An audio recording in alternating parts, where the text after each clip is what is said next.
जय हिंद दोस्तों, welcome to GK classes. जो भी हमारे दोस्त बीएड एंट्रेंस एग्ज़ाम यानी बीएड प्रवेश परीक्षा की तैयारी कर रहे हैं, उनका आज की क्लास में बहुत बहुत स्वागत है।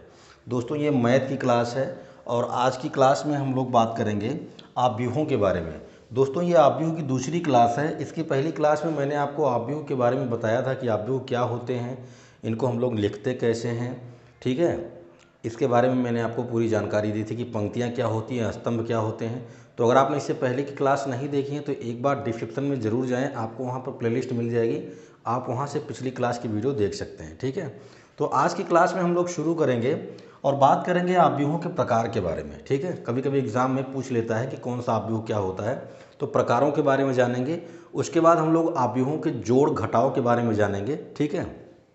कहानी धीरे धीरे आगे बढ़ेगी, कुछ कॉन्सेप्ट होते हैं उनको हम लोग सीखेंगे, उसके बाद हम लोग इस पर क्वेश्चन भी करेंगे, ठीक है। तो अभी 2-3 क्लास आपकी आव्यूह की जो है वो कॉन्सेप्ट वाली चलेगी, इसके बाद हम लोग क्वेश्चन करेंगे। तो अगर आप क्लास से जुड़ गए हैं तो क्लास को लाइक कर दीजिए, अपने दोस्तों में शेयर कर दीजिए ताकि वो भी क्लास से जुड़ जाएं, उनका भी फ़ायदा हो पाए, ठीक है। तो चलिए बात करते हैं आव्यूहों के प्रकार के बारे में। आव्यूहों का प्रकार,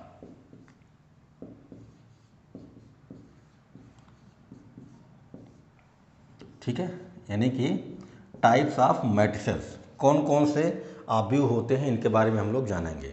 तो भैया सबसे पहले हम लोग बात कर लेते हैं क्षैतिज आव्यूह की। हॉरिजॉन्टल मैट्रिक्स क्या होती है? क्षैतिज आव्यूह। अच्छा, मैंने पिछली क्लास में आपको बताया था पंक्तियों के बारे में और स्तंभ के बारे में। मैंने आपसे ये भी कहा था कि पंक्तियों को हम लोग यम से दिखाते हैं, स्मॉल एम से, और स्तंभ को हम लोग एन से दिखाते हैं यानी स्मॉल एन से, ठीक है। मतलब कितनी पंक्ति हैं उसको हम एम से लिखेंगे और कितने स्तंभ हैं उनको हम एन से लिखेंगे, ठीक है। अब क्षैतिज आव्यूह क्या होती है यानी हॉरिजॉन्टल मैट्रिक्स क्या होती है, मैं डिफिनेशन पर नहीं जाऊंगा, मैं आपको एग्जाम्पल के द्वारा समझाते हुए चलूंगा, ठीक है। क्षैतिज आव्यूह कौन सी आव्यूह होती है? क्षैतिज आव्यूह वह आव्यूह होती है जिसमें पंक्तियों की संख्या जो है, पंक्तियों की संख्या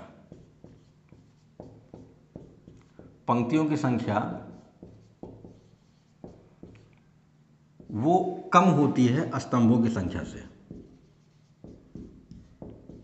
स्तंभों की संख्या से क्या होती है? कम होती है। मतलब हम चाहें तो डायरेक्ट इसको ऐसे लिख सकते थे कि यम लेस देन एन होता है। यम क्या होता है? एन से कम होता है। एग्जाम्पल के तौर पे अगर मैं लिखूं तो मैं एक आव्यूह ऐसा लिख सकता हूं 1 2 3 4 5 6। ये एक आव्यूह है। इस आव्यूह में अगर आपसे कोई पूछे कितनी पंक्तियां हैं तो आप बोलोगे 1 2, 2 पंक्तियां हैं। और स्तंभ कितने हैं? 1 2 3। मैंने बताया था कि पड़ी हुई लाइन को पंक्ति कहते हैं, खड़ी हुई लाइन को स्तंभ कहते हैं। तो इस आव्यूह की जो कोटि होगी वो 2 गुणे 3 की होगी, और यही 2 किसका मान है? m का मान है, और ये 3 किसका मान है? n का मान है। तो आप देख सकते हैं कि m का मान n के मान से छोटा है, यानी जब भी यम क्या हो, यम से छोटा हो, तो जो आव्यूह बनेगी वो क्या होगी?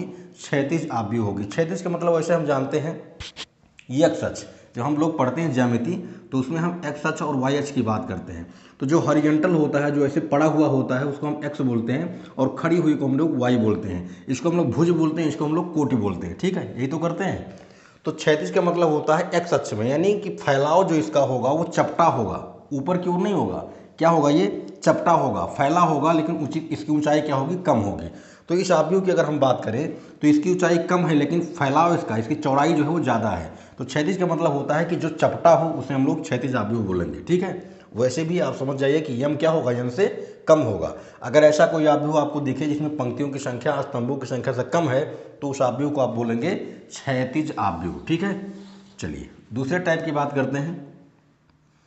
दूसरे टाइप में आपका आ जाएगा ऊर्ध्वाधर आव्यूह। ऊर्ध्वाधर आव्यूह यानी कि वर्टिकल मैट्रिक्स।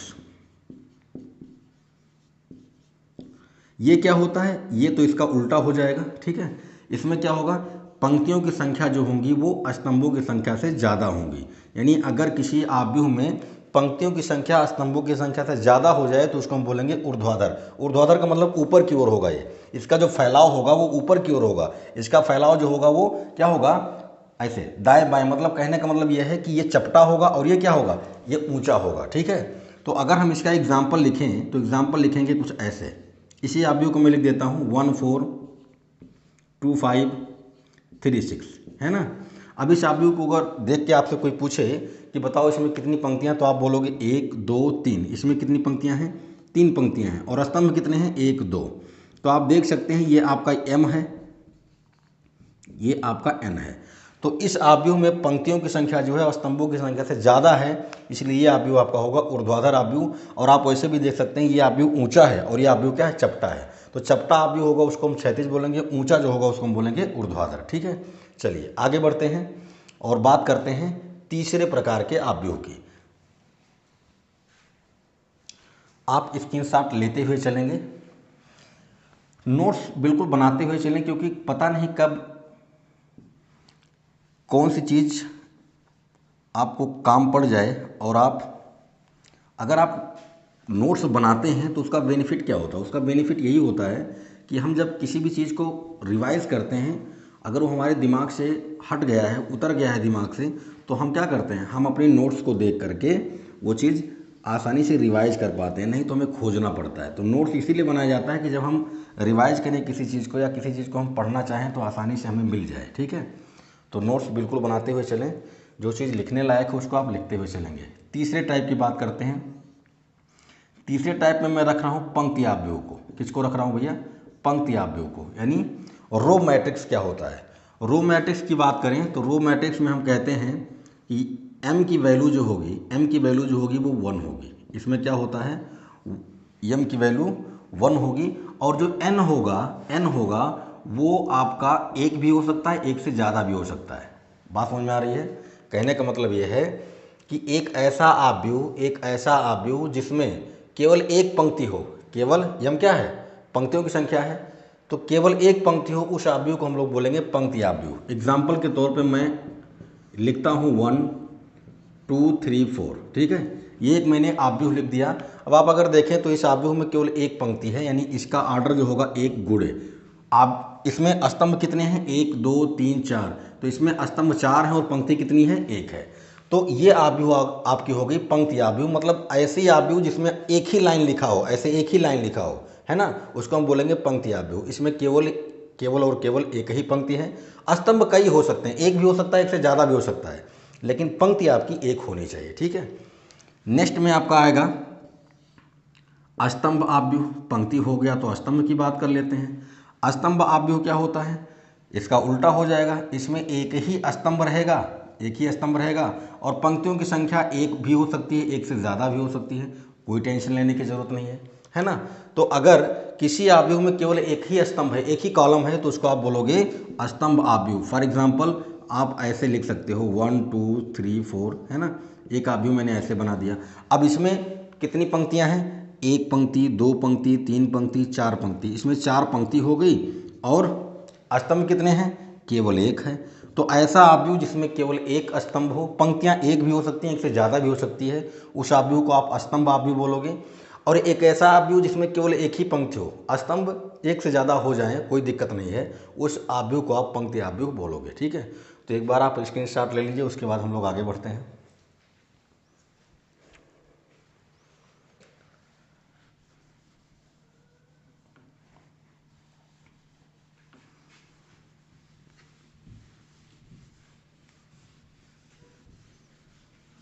चलिए पांचवें प्रकार की बात करते हैं, वर्ग आव्यूह, स्क्वायर मैट्रिक्स। स्क्वायर मैट्रिक्स क्या होता है? ऐसा आव्यूह जिसमें पंक्तियों और स्तंभों की संख्या क्या हो? बराबर हो। यानी m बराबर क्या हो? n हो। पंक्तियों की संख्या बराबर स्तंभों की संख्या हो, ऐसे आव्यूह को हम लोग वर्ग आव्यूह बोलते हैं। जैसे मैं एग्जाम्पल के तौर पर लिख सकता हूँ 1 2 3 4। ये एक ऐसा आव्यूह है जिसमें पंक्तियों और स्तंभों की संख्याएं बराबर हैं। आप देख भी सकते हैं, एक पंक्ति, दो पंक्ति। कितनी पंक्ति हो गई? 2। स्तंभ कितने हैं? 1 2, 2 ही स्तंभ हैं। ठीक है, आप ऐसे एक और एग्जांपल ले सकते हो, a = 1 2 3 4 5 6 7 8 9। ठीक है, ये भी एक आव्यूह है। इस आव्यूह में कितनी पंक्तियां हैं? 1 2 3। स्तंभ कितने हैं? 1 2 3। तो ऐसा एक आव्यूह जिसमें पंक्तियों और स्तंभों की संख्याएं बराबर हों, उस आव्यूह को हम लोग वर्ग आव्यूह कहते हैं। इसमें देखो पंक्तियों और स्तंभों की संख्याएं बराबर हैं, इसमें भी पंक्ति और स्तंभ की संख्याएं बराबर हैं। ये जो हम नीचे लिखते हैं क्या होती है, ये आव्यूह की कोटि होती है, मैंने आपको पिछली क्लास में बताया था, ठीक है। तो उसे हम लोग वर्ग आव्यूह कहेंगे जिसमें पंक्तियों और स्तंभों की संख्याएं क्या हों, बराबर हों। इस आव्यूह को हम लोग 2x2 का आव्यूह बोलते हैं, इसको हम 3x3 का बोलते हैं। वैसे आपको 3x3 तक ही आव्यूह आपके एग्जाम में पूछा जाता है, ठीक है। नेक्स्ट की बात कर लेते हैं शून्य आव्यूह। शून्य आव्यूह या इसे हम लोग रिक्त भी बोलते हैं, रिक्त यानी जीरो मैट्रिक्स है ना, या नल मैट्रिक्स या वाइड मैट्रिक्स, जो भी आप नाम दे दें। ये क्या होता है, पहली चीज़ तो m बराबर n होगा। पहली चीज़ तो क्या होगा, वर्ग आव्यूह होगा। वर्ग के अलावा भी हो सकता है ना, ऐसा नहीं है कि केवल वर्ग आव्यूह ही होता है, कोई भी आव्यूह शून्य आव्यूह हो सकता है। बस कंडीशन ये है कि उसका सभी एलिमेंट क्या होना चाहिए, उसके जितने भी एलिमेंट हैं सब जीरो होने चाहिए। ऐसे सारे के सारे एलिमेंट क्या होने चाहिए, जीरो होने चाहिए। अगर ऐसा आव्यूह आपके सामने दिखता है जिसके सारे एलिमेंट क्या हों, जीरो हों, उसे आप बोलोगे जीरो मैट्रिक्स यानी शून्य आव्यूह। बात समझ में आ रही है, नाम से ही क्लियर है यार, शून्य आव्यूह जिसके सभी अवयव क्या हों, शून्य हों, ठीक है। तो आप स्क्रीनशॉट लेते हुए चलेंगे।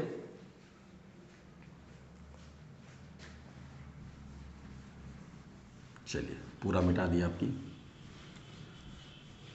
अब की बार मैंने पूरा मिटा दिया, कोई बात नहीं, लिख लेंगे। चलिए 6 हो गए। 7वें की बात करते हैं, जो आपके एग्जाम में पूछे जाते हैं उन्हीं के बारे में हम लोग बात करेंगे, ठीक है। वैसे आव्यूहों की संख्या, आव्यूहों के प्रकार कई होते हैं, ठीक है। 7वें की बात करते हैं, विकर्ण आव्यूह। विकर्ण आव्यूह, विकर्ण आव्यूह यानी डायगोनल मैट्रिक्स। ये क्या होता है, पहली चीज तो ये वर्ग आव्यूह होता है, यानी इसमें पंक्तियों और स्तंभों की संख्याएं बराबर होती हैं, ये पहली कंडीशन है। विकर्ण आव्यूह एक वर्ग आव्यूह होता है, यह जान लीजिए। दूसरी बात, एक ऐसा आव्यूह आपके सामने दिखे जिसमें केवल और केवल विकर्ण के आव्यूह हों, बाकी सारे के सारे एलिमेंट क्या हों, जीरो हों। मतलब ऐसा एक आव्यूह आपको दिखना चाहिए जिसमें केवल विकर्ण के एलिमेंट हों, अवयव हों, बाकी सारे के सारे एलिमेंट क्या हों, जीरो हों, उसे हम लोग विकर्ण आव्यूह बोलेंगे। जैसे मैं यहाँ पर लिखता हूँ 1 0 0 2। ये जो 1 2 लिखा गया है ना, ये विकर्ण में होता है, इसी को हम लोग बोलते हैं मुख्य विकर्ण, है ना। जो बाएं से दाएं आता है, मतलब ऊपर से नीचे आता है, उसको हम बोलते हैं विकर्ण। तो यहाँ पर आप देखें तो केवल विकर्ण में एलिमेंट है, बाकी एलिमेंट क्या है, जीरो है। तो ये एक क्या है, विकर्ण आव्यूह है। और अगर आपसे इसकी कोई कोटि पूछता है तो इसकी कोटि हो जाएगी 2 गुणे 2। क्यों, क्योंकि इसमें 2 पंक्तियाँ और 2 स्तंभ हैं, 1 2, 2 पंक्ति 1 2, 2 स्तंभ, ठीक है। तो एक ऐसा आव्यूह जिसमें केवल विकर्ण के एलिमेंट हों, बाकी सारे एलिमेंट क्या हों, जीरो हों, उसे हम लोग बोलेंगे विकर्ण आव्यूह। आप एक एग्जांपल और ले सकते हैं, 3x3 का मैं ले लेता हूं, 1 0 0 0 2 0 0 0 3। आप देख सकते हैं इसमें केवल और केवल विकर्ण के ही एलिमेंट हैं, बाकी सारे एलिमेंट जीरो हैं, इसलिए ये एक क्या है, विकर्ण आव्यूह है। और इसकी कोटि जो हो जाएगी वो 3x3 की हो जाएगी, क्योंकि इसमें 3 पंक्तियां हैं और 3 ही स्तंभ हैं, ठीक है। चलिए समझ में आ गया होगा विकर्ण आव्यूह के बारे में। 8वें की बात करते हैं, अदिश आव्यूह। अदिश आव्यूह, स्केलर मैट्रिक्स क्या होता है, स्केलर मैट्रिक्स। स्केलर मैट्रिक्स की बात करें तो ये एक ऐसा मैट्रिक्स होता है जिसमें डायगोनल के एलिमेंट सेम होते हैं। मतलब पहली बात तो ये एक वर्ग आव्यूह होता है, मतलब पंक्तियों की संख्या और स्तंभों की संख्या बराबर होती है। दूसरी बात कि आव्यूह जो भी आपके सामने दिखेगा उसमें जो विकर्ण के एलिमेंट होंगे वो सेम होंगे। अगर यहाँ 1 है तो यहाँ भी 1 होगा। अगर मैं यहाँ 2 रख दूँ 2 तो यहाँ भी 2 होगा, यहाँ मैं 3 रख दूँ तो यहाँ भी 3 होगा। पहली चीज़ कि आव्यूह जो है आपका वो वर्ग आव्यूह होना चाहिए। दूसरी चीज़ केवल विकर्ण के एलिमेंट होने चाहिए। तीसरी चीज़ विकर्ण के एलिमेंट विकर्ण के एलिमेंट सेम होने चाहिए, मतलब एक जैसे होने चाहिए, इक्वल होने चाहिए। ये 2x2 का था, ऐसे आप 3x3 का बना सकते हो। a = मैं लिख देता हूँ ऐसे 3 0 0 0 3 0 0 0 3। आप देख सकते हैं केवल और केवल इसमें विकर्ण के एलिमेंट हैं, बाकी सारे एलिमेंट जीरो हैं, और विकर्ण के एलिमेंट क्या हैं, सेम हैं, इक्वल हैं, एक जैसे हैं, तो ये आव्यूह आपका कहलाएगा अदिश आव्यूह। अब मैं आपसे पूछता हूँ कि बताइए क्या अदिश आव्यूह विकर्ण आव्यूह है? तो आपका आंसर होगा जी हाँ, बिल्कुल है, क्योंकि हम लोग यही जानते हैं कि अगर कोई आव्यूह हमारे सामने है, उसमें केवल विकर्ण के एलिमेंट हों, बाकी सारे एलिमेंट अगर जीरो हैं, तो उस आव्यूह को हम लोग विकर्ण आव्यूह कहते हैं। तो अदिश आव्यूह आपका विकर्ण आव्यूह होता है, क्यों? क्योंकि इसमें भी केवल विकर्ण के ही एलिमेंट होते हैं, बाकी सारे एलिमेंट जीरो होते हैं। हाँ, अदिश आव्यूह विकर्ण आव्यूह है, लेकिन विकर्ण आव्यूह अदिश आव्यूह नहीं है। कभी कभी हो भी जाता है, लेकिन ये जरूरी नहीं कि विकर्ण आव्यूह अदिश आव्यूह हो। हाँ, ये जरूरी है कि अदिश आव्यूह विकर्ण आव्यूह होता है। क्यों? एक बार फिर मैं आपको बता देता हूँ। अदिश आव्यूह एक ऐसा वर्ग आव्यूह होता है, वर्ग आव्यूह होता है जिसमें केवल विकर्ण के एलिमेंट होते हैं और विकर्ण के एलिमेंट इक्वल होते हैं, उसे हम लोग बोलते हैं अदिश आव्यूह। तो इसमें भी क्या होता है, केवल विकर्ण के एलिमेंट होते हैं, लेकिन इसमें इक्वल नहीं होते हैं। इसमें कंडीशन इक्वल की नहीं है, हो भी सकते हैं, नहीं भी हो सकते हैं, ठीक है। तो अदिश आव्यूह विकर्ण आव्यूह होता है, लेकिन विकर्ण आव्यूह अदिश आव्यूह हो ये जरूरी नहीं है, ठीक है। तो आप स्क्रीनशॉट ले सकते हैं। मैं पूरा लिख नहीं रहा हूँ, केवल मैं आपको समझाते हुए चल रहा हूँ। तो जो भी चीज़ें आपको लिखनी है वो आप लिख सकते हैं। जैसे मैंने अभी बोला कि अदिश आव्यूह विकर्ण आव्यूह होता है, लेकिन विकर्ण आव्यूह अदिश आव्यूह हो ये जरूरी नहीं है। तो ये चीज़ें आप लिख सकते हैं, ठीक है। चलिए, 8 हो गए। 9वें की बात करते हैं। इकाई आव्यूह, इकाई आव्यूह या इसे हम लोग तत्समक आव्यूह भी कहते हैं। आइडेंटिटी मैट्रिक्स अंग्रेजी में बोलते हैं, आइडेंटिटी मैट्रिक्स। ये क्या होता भैया? पहली चीज़ तो ये वर्ग आव्यूह होता है। लो भाई, m बराबर n होना चाहिए, ठीक है। दूसरी बात, इकाई आव्यूह एक ऐसा आव्यूह होता है जिसमें केवल विकर्ण के एलिमेंट होते हैं, विकर्ण के एलिमेंट इक्वल होते हैं, और विकर्ण में केवल हम 1 को रखते हैं। बात समझो, मैं लिखता हूं a इक्वल टू 1 0 0 1। ये एक इकाई आव्यूह है। कैसा? 2 क्रॉस 2 का, क्योंकि इसमें 2 पंक्ति है और 2 ही स्तंभ है। मैं एक और लिख देता हूं, a बराबर 1 0 0 0 1 0 0 0 1। ये हो गया। ये भी एक इकाई आव्यूह है और इसकी कोटि है 3 गुणे 3 की। बात समझिएगा, अंतर क्या है। पहले मैंने बात किया विकर्ण आव्यूह के बारे में, फिर बात किया अदिश के बारे में, अभी बात कर रहे हैं किसके बारे में? इकाई के बारे में। इन तीनों में रिलेशन क्या है, समझो बात को। इकाई आव्यूह एक ऐसा वर्ग आव्यूह होता है। वर्ग आव्यूह मतलब पंक्तियों और स्तंभों की संख्याएं बराबर होंगी। यह एक ऐसा वर्ग आव्यूह होता है जिसमें केवल विकर्ण के एलिमेंट होते हैं और विकर्ण में हम केवल 1 को रखते हैं। विकर्ण में केवल हम 1 को रखते हैं। तो आप देखो, यहाँ पर 1 है, यहाँ पर भी 1 1 है, बाकी सारे एलिमेंट क्या है? 0 है। तो यहाँ भी विकर्ण में है, यहाँ भी विकर्ण में है। अब कहानी ये है, आपसे कोई पूछे कि बताओ इकाई आव्यूह विकर्ण आव्यूह होता है, तो आपका आंसर होगा बिल्कुल होता है। भाई हमें क्या चाहिए?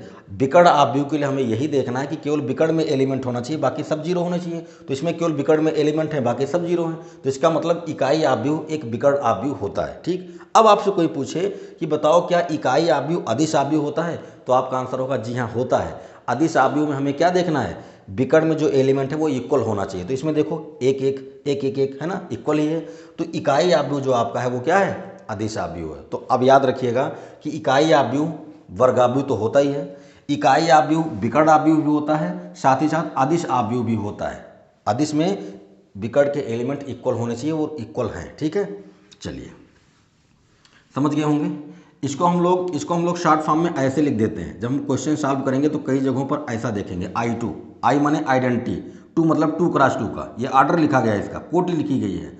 तो अगर I2 लिखा तो इसका मतलब है कि 2 गुणे 2 की इकाई आव्यूह। तो यही हम लोग नोट करते हैं 1 0 0 1, ठीक है। इसको हम लोग I3 लिखते हैं। इसको हम क्या लिखते हैं? I3 का मतलब है 3 गुणे 3 का इकाई आव्यूह, ठीक है। चलिए, इकाई आव्यूह हो गया आपका। अब बात करते हैं हम लोग ऊपरी त्रिभुजीय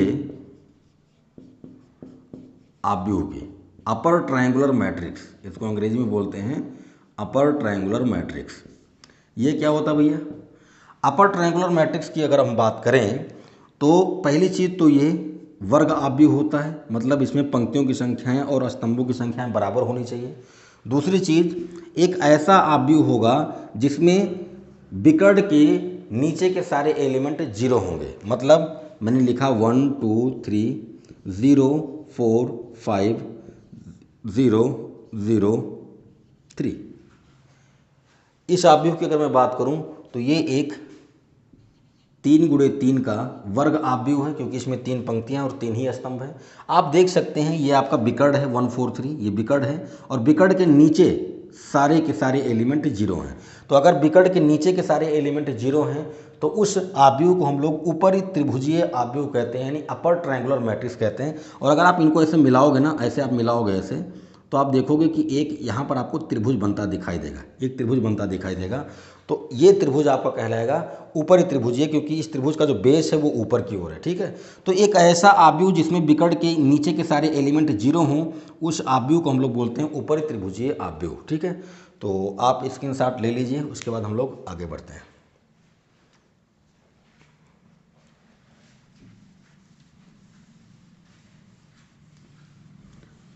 मैट्रिक्स के जो शॉर्टकट होते हैं, ट्रिक जो होते हैं, उसको भी मैं आपको बताऊंगा, ठीक है। लेकिन अभी हम लोग कॉन्सेप्ट सीख रहे हैं, तो भी कॉन्सेप्ट को सीखते हुए चलते हैं। जहाँ भी हमको ट्रिक की ज़रूरत पड़ेगी वहाँ पर हम आपको ट्रिक बताएंगे, ठीक है।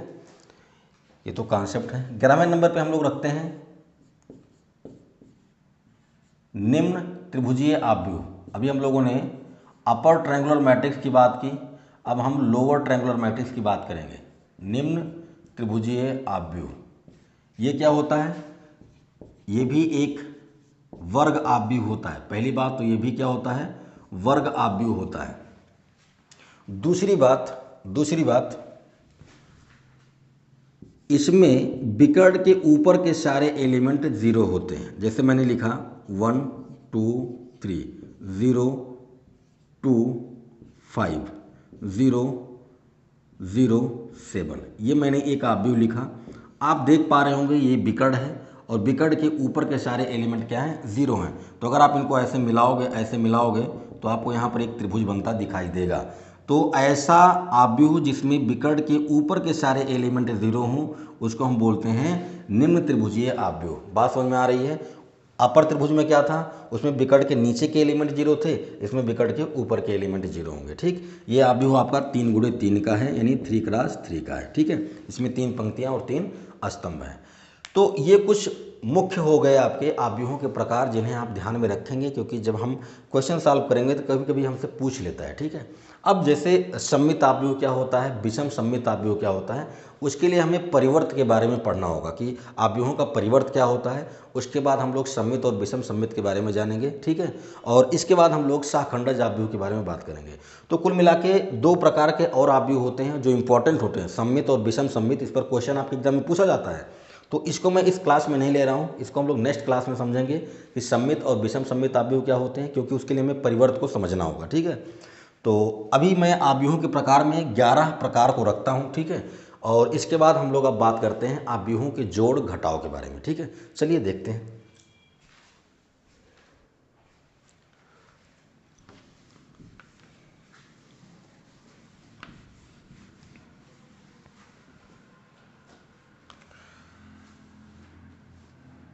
तो दोस्तों अब बात करते हैं आव्यूहों का जोड़ तथा घटाव। हालांकि घटाव जैसी कोई चीज़ होती ही नहीं है, हम लोग जोड़ते ही हैं। अभी आपको समझ में आ जाएगा, ठीक है।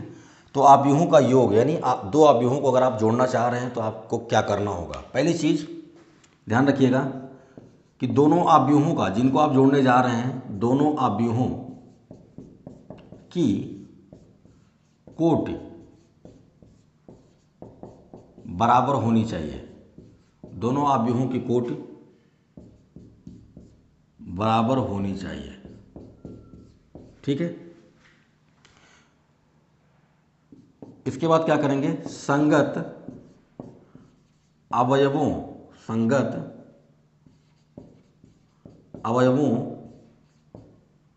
को जोड़ते अथवा घटाते हैं। अब ये मैंने क्या लिखा ये भी आपको समझ में आ जाएगा। पहली चीज़, अगर दोनों अवयवों को आप जोड़ना चाह रहे हैं तो उनकी कोटियाँ बराबर होनी चाहिए, मतलब उनका आर्डर सेम होना चाहिए। फॉर एग्जाम्पल मेरे पास एक अवयव है ए, इसमें मैंने लिखा 1 2 3 4, और एक अवयव मेरे पास है बी, इसमें मैं लिख देता हूँ 6 7 8 9। मैंने अभी छोटा अवयव लिया है 2x2 का, ठीक है। अब अगर हमें a प्लस बी निकालना है, a प्लस बी निकालना है, तो मुझे क्या करना होगा, पहले मुझे ये देखना होगा कि क्या संभव है, इन दोनों का जोड़ संभव है। तो दोनों का जोड़ तब संभव होगा जब दोनों का आर्डर है, दोनों की कोटियाँ समान हो। इसकी कोटि अगर मैं पूछूं आपसे तो 2x2 हो जाएगी, क्यों? क्योंकि इसमें 2 पंक्तियां 2 स्तंभ है। इसका मैं पूछूं तो इसकी कोटि हो जाएगी 2x2 की। बात समझ में आई? तो दोनों का आर्डर सेम है, इसका मतलब हम जोड़ सकते हैं, ठीक है, जोड़ सकते हैं। अब जोड़ तो हो सकता है, तो जोड़ते समय हमें क्या करना है, संगत अवयवों को यानी करस्पॉन्डेंस एलिमेंट्स को हमें ऐड करना है या सब्ट्रैक्ट करना है, जोड़ना या घटाना किसको, संगत अवयवों को। अब संगत अवयव क्या होते हैं, तो मैंने आपको बताया था, ये जो 1 है, ये 1 किसके पोजीशन पर है, A11 की। पहली क्लास में मैंने बताया था, ये है A12, ये है आपका A21, ये क्या है A21, और ये है A22। ऐसे ही इस वाले अवयव में आओगे तो ये आपका A11 है, ये आपका A12 है, ये आपका A21 है, ये आपका A22 है। तो संगत अवयव क्या होते हैं, जो सेम पोजीशन पर बैठे हों। इस 1 की बात करें तो 1 की पोजीशन है A11, यहाँ पर 6 की पोजीशन A11 है, मतलब जिस स्थान पर 1 बैठा है इस अवयव में, उसी स्थान पर 6 बैठा है इस अवयव में। 2 की बात करें तो 2 जिस पोजीशन पर है 7 भी उसी पोजीशन पर है। तो हम लोग क्या करते हैं, हम लोग इक्वल पोजीशन वालों को ऐड करते हैं। मतलब सीधा सा ये है कि 1 में हमें 6 को जोड़ना है, 2 में हमें 7 को जोड़ना है, 3 को हमें 8 में जोड़ना है, 4 को हमें 9 में जोड़ना है। बात आ गई होगी समझ में? तो जोड़ लो भैया, 1 को 6 में जोड़ोगे 7 हो गया, 2 को 7 में जोड़ोगे 9 हो गया, 3 को 8 में जोड़ोगे 11 हो गया, 4 को 9 में जोड़ोगे 13 हो गया। ये आपका आ गया A प्लस बी। ध्यान रखिएगा, जब हम दो अवयवों को जोड़ते हैं तो उनकी कोटि पर, उनके आर्डर पर कोई फर्क नहीं पड़ता है। यहाँ पहले 2x2 था, यहाँ भी 2x2 था, जोड़ने के बाद जो अवयव आएगा वो भी 2x2 का ही होगा। इसकी कोटि पर कोई फर्क नहीं पड़ता है। जब हम गुणा करते हैं तब फर्क पड़ता है, जोड़ने और घटाने में उसकी कोटि पर कोई फर्क नहीं पड़ता है। तो आई होप आप समझ गए होंगे। मैंने 2x2 का एग्जाम्पल लिया, चलो मैं 3x3 का एग्जाम्पल लेता हूँ। एक अवयव मैंने लिया A, 1 2 0 -5 4 8 10 11 7। एक अवयव मैंने यहाँ पर ले लिया, और दूसरा अवयव मैं लेता हूँ B, 1 7 0 2 0 5 8 -9, और यहाँ पर मैं 4 को रख देता हूँ, ठीक है। दोनों अवयवों की बात करें तो इनकी कोटियाँ 3x3 की हैं, ये भी 3x3 का है, ठीक है, ये भी 3x3 का है। अगर हमें A प्लस बी निकालना है तो हमें क्या करना होगा, हमें संगत अवयवों को जोड़ना होगा। संगत अवयव मतलब दोनों अवयवों में सेम पोजीशन वाले एलिमेंट को जोड़ना है। तो 1 को हम 1 के साथ जोड़ेंगे, 2 को हम 7 के साथ जोड़ेंगे, 0 को हम 0 के साथ जोड़ेंगे, -5 2 में जुड़ेगा, 4 0 में जुड़ेगा, 8 5 में जुड़ेगा, 10 8 में जुड़ेगा, 11 9 में -9 में जुड़ेगा, 7 4 में जुड़ेगा। बात समझ में आ गई? तो जोड़ लो फटाफट। 1 को 1 में जोड़ोगे 2, 2 को 7 में जोड़ोगे 9, 0 को 0 में जोड़ोगे 0, -5 को 2 में जोड़ेंगे तो -3, 4 को 0 में जोड़ोगे 4, 8 को 5 में जोड़ोगे 13, 10 को 8 में जोड़ोगे 18, 11 को -9 में जोड़ोगे 2, 7 को 4 में जोड़ोगे 11। ये आ गया आपका A प्लस बी, और इसकी कोटि क्या होगी, जो पहले थी 3x3 ही होगी, क्योंकि कोटि पर फर्क नहीं पड़ता है जब हम जोड़ते हैं, ठीक है। ये तो बात हो गई जोड़ की। अब हम घटा भी सकते हैं ऐसे। अगर हमें यहीं पर अगर हमें A माइनस बी निकालना होता तो हम क्या करते हैं, A माइनस बी अगर हमें निकालना होता तो हम क्या करते हैं, हमें कुछ नहीं करना, संगत अवयव को हमें क्या करना है, घटाना है। तो अगर A में से B को घटा रहे हो तो 1 में से 6 को घटाओगे। अगर B में से A को घटाते, अगर मैं कहूँ आपसे B माइनस A निकालो तो 6 में से 1 को घटाते। बात समझ में आ रही है? तो हम A में से B को घटा रहे हैं तो 1 में से 6 को घटाएंगे, कितना आएगा, -5। 2 में से 7 को घटाएंगे, कितना आएगा, -5।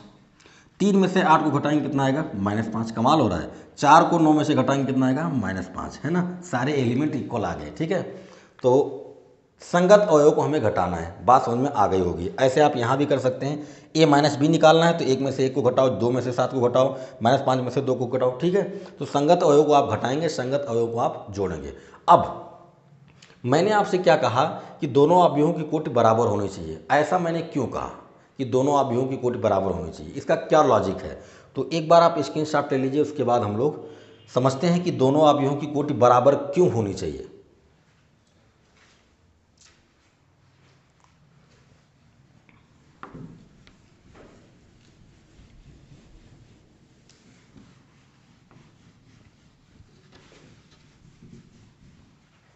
देखिए, अगर मेरे पास एक अवयव ए है, मान लीजिए कि इसमें एलिमेंट हैं 1 2 3 4 5 6 7 8 9, एक अवयव ये है। और एक अवयव मेरे पास है बी, इसमें एलिमेंट है 1 2 3 4 5 6। ठीक है, ऐसे समझने के लिए मैंने दो अवयव यहाँ पर ले लिया। चलो इसको चेंज कर देता हूँ, 8 9 7 कर देता हूँ। ठीक है, ये दोनों अवयव हैं, हमें क्या करना है, इनको जोड़ना है या घटाना है। जोड़ो या घटाओ, दोनों बातें एक जैसी होती हैं। ठीक है, मतलब प्रक्रिया हम वही अपनाते हैं। तो इस अवयव की कोटि कितनी है, 3 गुणे 3, क्योंकि आप देख सकते हैं इसमें 3 पंक्ति है और 3 ही आप स्तंभ है। इसकी बात करें तो इसमें 2 पंक्तियां हैं और 3 स्तंभ है, तो इसकी जो कोटि होगी 2 क्रॉस 3 की होगी। अब आप देख सकते हैं कि इन दोनों की कोटियां बराबर नहीं है। इसका 3 गुणे 3 है, इसका 2 गुणे 3 है। तो मैंने कहा कि दोनों अवयवों की कोटि बराबर होनी चाहिए, तभी आप जोड़ पाएंगे। अब आप देख रहे हैं कि दोनों की कोटियां बराबर नहीं, तो हम कह देंगे कि हम यहाँ पर जोड़ नहीं सकते। लेकिन क्यों नहीं जोड़ सकते, क्यों नहीं जोड़ सकते ये समझो। जब हम a प्लस बी निकालेंगे, दोनों को जब हम जोड़ेंगे तो एक को हम 1 में जोड़ देंगे 2 आ जाएगा, 2 को हम 2 में जोड़ेंगे 4 आएगा, 3 को 3 में जोड़ेंगे 6 आएगा, 4 को 8 में जोड़ेंगे तो 12 आएगा, 5 को 9 में जोड़ेंगे तो 14 आएगा, 6 को 7 में जोड़ेंगे 13 आएगा। अब 7 को कहाँ जोड़ोगे, यहाँ तो एलिमेंट है ही नहीं भाई। 1 को 1 में जोड़ा, 2 को 2 में जोड़ा, 3 को 3 में जोड़ा, 4 को 8 में जोड़ा, 5 को 9 में जोड़ा, 6 को 7 में जोड़ा, लेकिन 7 को किस में जोड़ें, 8 को किस में जोड़ें, 9 को किस में जोड़ें, इसमें तो एलिमेंट ही नहीं है।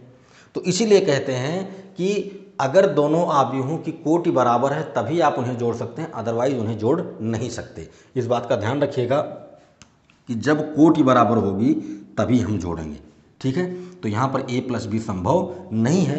क्यों, क्योंकि हम कह देंगे कि 3 cross 3 not equal to 2 cross 3, मतलब दोनों का यहाँ पर आर्डर जो है वो सेम नहीं है। इसलिए हम a प्लस बी भी नहीं कर सकते और a माइनस बी भी नहीं निकाल सकते। अगर जोड़ नहीं सकते तो घटा भी नहीं सकते। ठीक है, तो आई होप आप समझ गए होंगे कि अवयवों को हम लोग कैसे जोड़ते हैं और कैसे घटाते हैं। अब एक छोटी सी बात और है, वो भी सीख लेते हैं, उसके बाद आज की क्लास ओवर करेंगे। देखिए,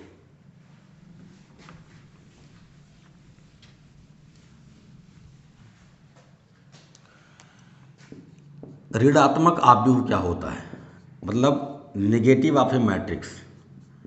किसी भी मैट्रिक्स का नेगेटिव मैट्रिक्स क्या होता है ये भी समझ लेते हैं।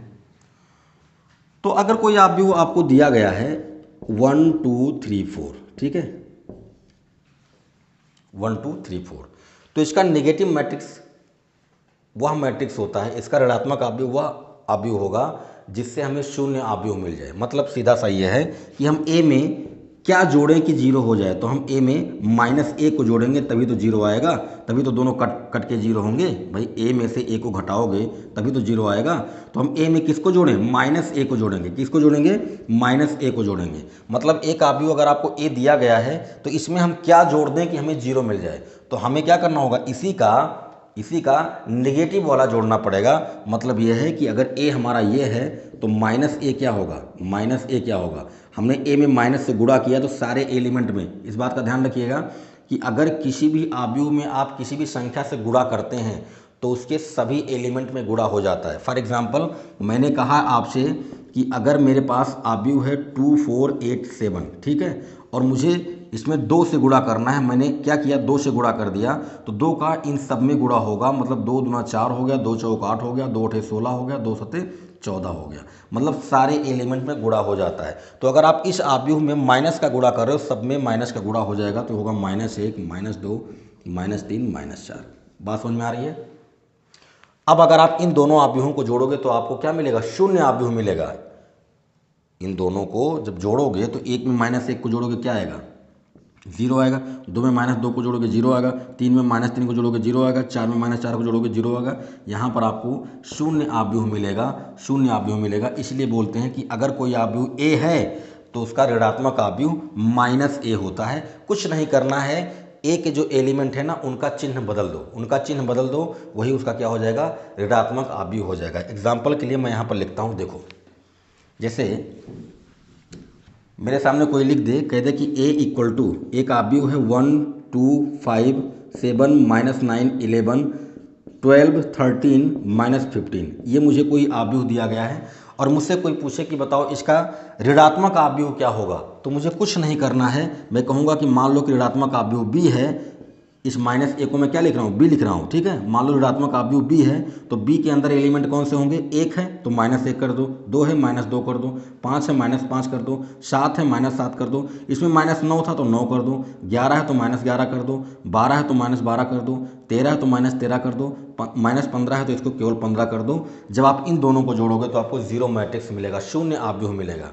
तो एक ऐसा आव्यूह जिसमें हम किसी आव्यूह को जोड़े हमें शून्य आव्यूह मिल जाए तो जिसको हम जोड़ते हैं उसी को हम क्या बोलते हैं, ऋणात्मक आव्यूह बोलते हैं। आप इसको उल्टा भी कर सकते हो, अगर ये आव्यूह आपको दिया गया है तो ये आव्यूह इसका क्या होगा, ऋणात्मक आव्यूह होगा। अगर ये आव्यूह आपको दिया गया है तो ये आव्यूह जो होगा वो ऋणात्मक आव्यूह होगा। मतलब ए अगर बी का ऋणात्मक आव्यूह है तो बी भी क्या होगा, ए का ऋणात्मक आव्यूह होगा, ठीक है। तो एक छोटी सी बात थी, ये भी आपको ध्यान में रखना है। कभी कभी आपसे पूछ लेता है, एक लाइन में छोटी सी बात पूछ लेता है और हमें दिक्कत छोटी ही बातों में होती है, बड़ी बातें तो हम आसानी से याद रखते हैं, छोटी छोटी बातें हमें भूल जाती हैं। तो ये बात भी आप ध्यान में रखेंगे, ठीक है। तो दोस्तों आज की क्लास को हम लोग यहीं पर ओवर करते हैं। नेक्स्ट क्लास में हम लोग आव्यूहों का परिवर्त क्या होता है इसके बारे में जानेंगे, सममित आव्यूह विषम सममित आव्यूह के बारे में बात करेंगे। इसके बाद हम लोग आव्यूहों के गुणा की बारे में बात करेंगे, यानी दो आव्यूहों का हम लोग गुणा कैसे करते हैं, मल्टीप्लिकेशन कैसे होता है उसके बारे में हम लोग बात करेंगे। हम लोगों ने एडिशन और सब्ट्रैक्शन यानी जोड़ और घटाना तो सीख लिया, अब हमें गुणा सीखना है, ठीक है। आव्यूहों में हम लोग भाग नहीं करते हैं, मतलब जोड़ होता है, घटाना होता है, गुणा होता है, लेकिन भाग नहीं होता। भाग की जगह पर हम लोग इनवर्स पढ़ते हैं, व्युत्क्रम पढ़ते हैं। तो पहले हम लोग गुणा पढ़ेंगे, सम्मित विषम सम्मित आव्यूह के बारे में पढ़ेंगे। उसके बाद हम लोग आगे बढ़ेंगे और बात करेंगे एडजॉइंट मैट्रिक्स यानी सहखंडज आव्यूह के बारे में, फिर हम लोग इनवर्स के बारे में बात करेंगे, ठीक है। तो आज की क्लास को हम लोग यहीं पर रोकते हैं। क्लास कैसा लगा कमेंट के माध्यम से ज़रूर बताएं और क्लास को अभी तक लाइक नहीं किया तो लाइक कर दीजिए, दोस्तों में शेयर कर दीजिए ताकि दोस्त भी क्लास से जुड़ पाएँ। और अगर अभी तक आपने चैनल सब्सक्राइब नहीं किया तो कर दीजिए, बेल आइकन को प्रेस कर दीजिए, ऑल पर क्लिक कर दीजिए ताकि ऐसी वीडियोज़ आपको मिलती रहें। मिलते हैं अगली क्लास में, अपना ख्याल रखें, जय हिंद।